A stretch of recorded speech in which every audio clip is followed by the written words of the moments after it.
Hello there, people of the internet. So I was out on a hunt with, I guess I'd call him a buddy of mine. I was out on a hunt with someone I know. And whenever we were sitting down, basically in our blind, whenever we were sitting there, we were talking to each other nice and quietly because we don't want to spook anything. But we were talking to each other, and one of the conversations that came up was why cartridges die. And we were just talking about like old school cartridges that existed forever and a half ago, and how some of them are still around to this day and some of them are not. So let's go ahead and dive into this. And I think a good spot to start with this is let's talk about the 1860 Henry lever action. God, I want one of those. If you want to help support my work and potentially help me getting 1860 lever action, then links to Utreon and Patreon are in the description below. Like, that would definitely be a good way to help the channel. But back in 1860, whenever that lever action had come out, most of the small arms that were being used at that time period were muzzleloaders and whatnot, smoothbore muzzleloaders on top of that.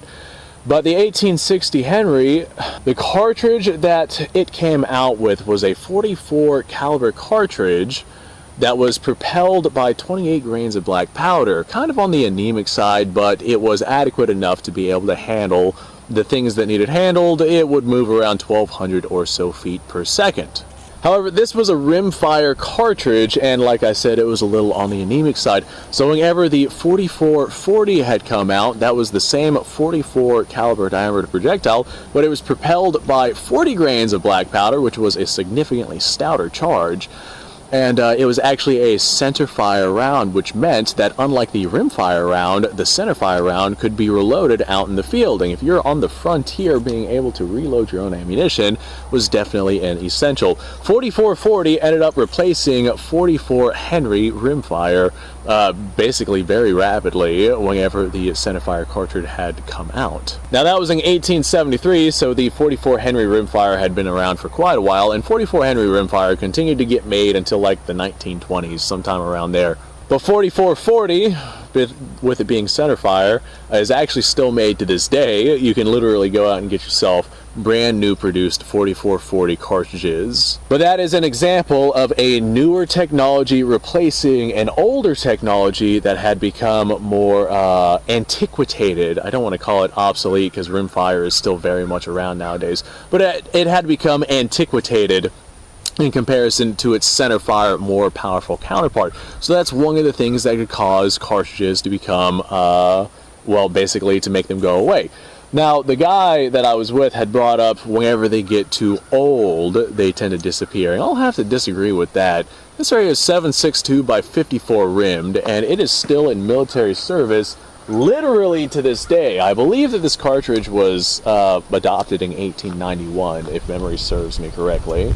But it has seen a lot of service. Actually, I think around the same time period, 303 British was made.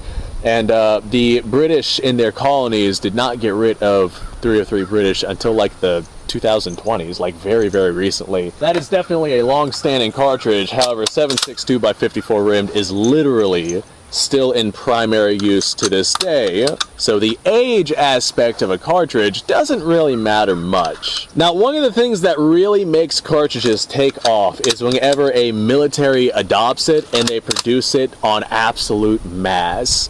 Like, for example, 4570, back whenever that had become a thing, it was, you know, adopted and used in mass. It was a very powerful cartridge. A lot of times people would use it for things like buffalo and bear hunting because it's a 45 caliber cartridge with 70 grains of black powder behind it. That's a stout load. It fired a 405 grain bullet. That was quite the size projectile. I think those traveled around 1,200 feet per second. That's a big chunk of lead traveling very, very fast. But that was a military cartridge, and obviously 4570 is still popular enough to be known today. Now, there's others that did not last very long, like the 3040 Krag. That is a lot less popular nowadays than something like the 4570, just because it was not around for all that long.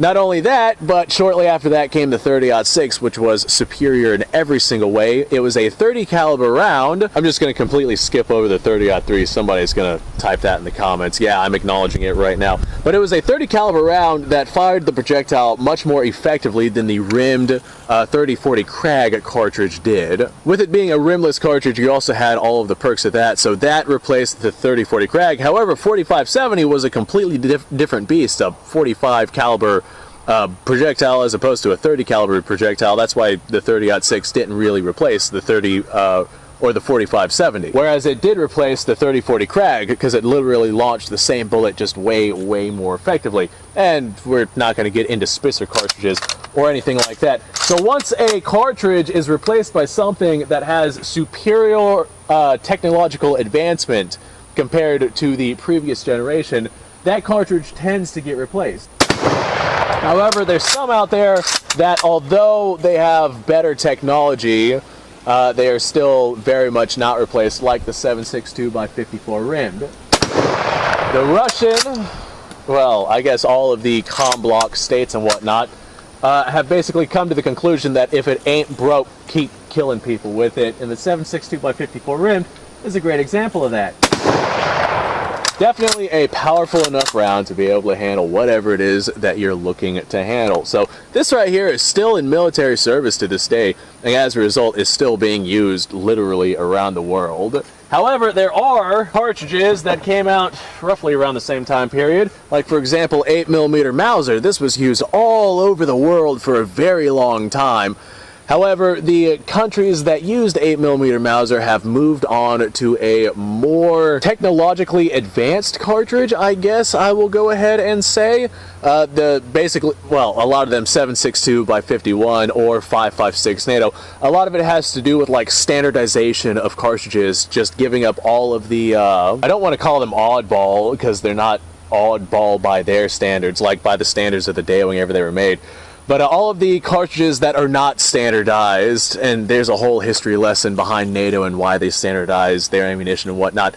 But whenever these countries had given up that kind of ammunition, a lot of it, you know, stopped being made. Of course, you can still get military surplus 8mm Mauser ammunition nowadays, but it's not still being made for militaries like 7.62x54 rimmed. I'm sure that there's some oddball country out there still making it.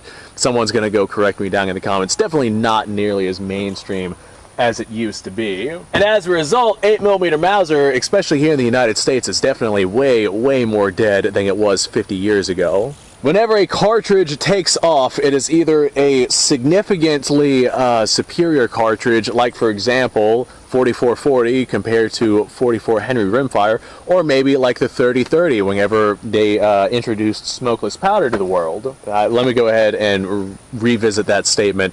The 3030 was the first commercially available smokeless powder round here in the United States. Someone's going to go in the comments and be like, the French invented it in 1886 for their Lebel rifles. You're completely wrong with that statement. There you go. I just corrected myself, I guess. But whenever a newer, superior technology comes out, a lot of times that newer, superior technology replaces it. However, if a military continues to use and produce that kind of ammunition, then that would take priority just because of the amount of ammunition being made over the superior technology. We see that in a lot of these comm block countries that are still using rounds like 7.62x54 rimmed. Of course, they did adopt other rounds like the 5.45 and 7.62x39, but that is a topic for another time. The 7.62x54 rim, despite being extremely old and definitely obsolete with it being a rimmed cartridge, it is still literally seeing use to this day on many front lines around the world.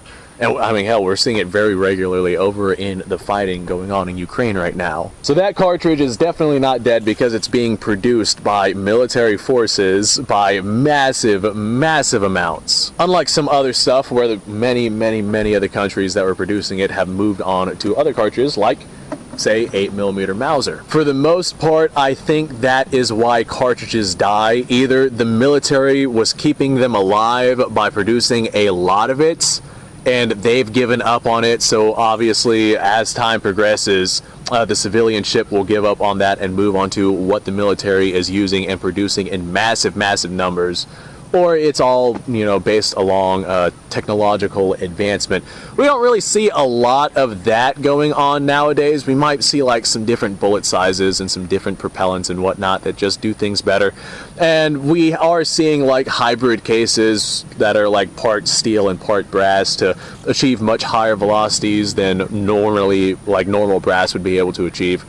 There's definitely advancements going on out there, but for the most part, not a lot of anything is changing with our cartridge technology. Now, as time progresses, I know the United States is looking to adopt a 6.8 caliber cartridge, and I get the feeling that they're probably going to drop 7.62 NATO. So here in the next 50, 60, 70, 80 years, we're probably going to see that cartridge start to no longer exist. Much like the 4440 was extremely popular back in the day, but nowadays it just no longer exists. Once the military stops, you know, using it and they stop making it en masse and they start making something else, that something else is going to end up being cheaper, and so that is what a lot of people are going to gravitate towards. And eventually, as time progresses, I mean, it's still going to get made, but it's not going to get made to the level that it is being made nowadays. Like, for example, 4570, of course that's still being made nowadays, but not near to the level as how it was made back whenever that was a US cartridge. Or look at 30-06. 30-06 is obviously still being made nowadays. However, you can't go out and buy yourself massive amounts of 30-06 for dirt cheap prices like you could way back in the day, just because the surplus has dried up because the United States government is no longer making it for military service. However, you can go out and get, say, surplus 5.56 or surplus 7.62 NATO, and you can pick up a lot of that for not a lot of money, like definitely more money than it used to be, but you could still pick it up for not a lot of money because that's surplus stuff being made en masse by the United States government. Once they move on to something else, those prices will raise, and the popularity of them will probably drop off. Now, I'm sure there's some people out there who are going to say something along the lines of, there's so many 223s out there, there's no way the popularity is going to drop off. Well, in the next 100 years, 223 is probably going to take the way of 4440, which was an extremely popular cartridge way back in the day. I mean, we're talking like generations down the road, but that's, you know, generations down the road. Let me know what you guys' thoughts are on this subject. The comments are always so fun whenever I start talking about things like this. They're either going to tell me I'm completely wrong about one thing or another, or they're going to completely agree with me.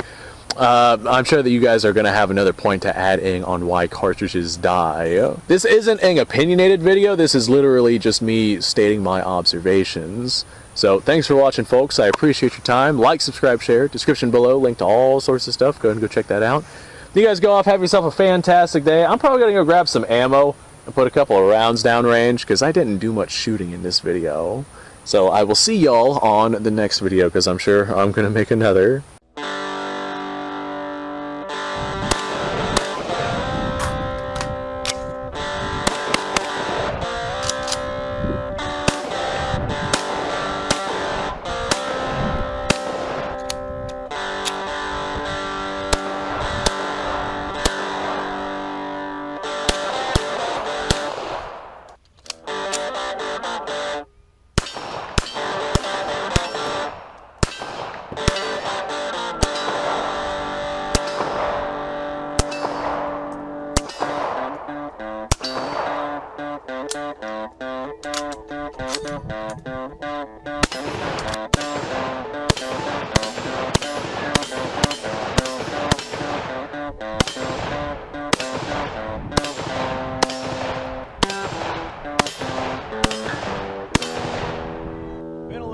Since I've done this.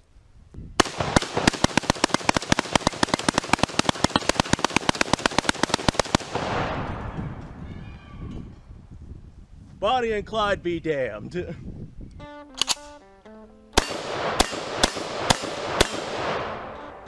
poor man's Garrett.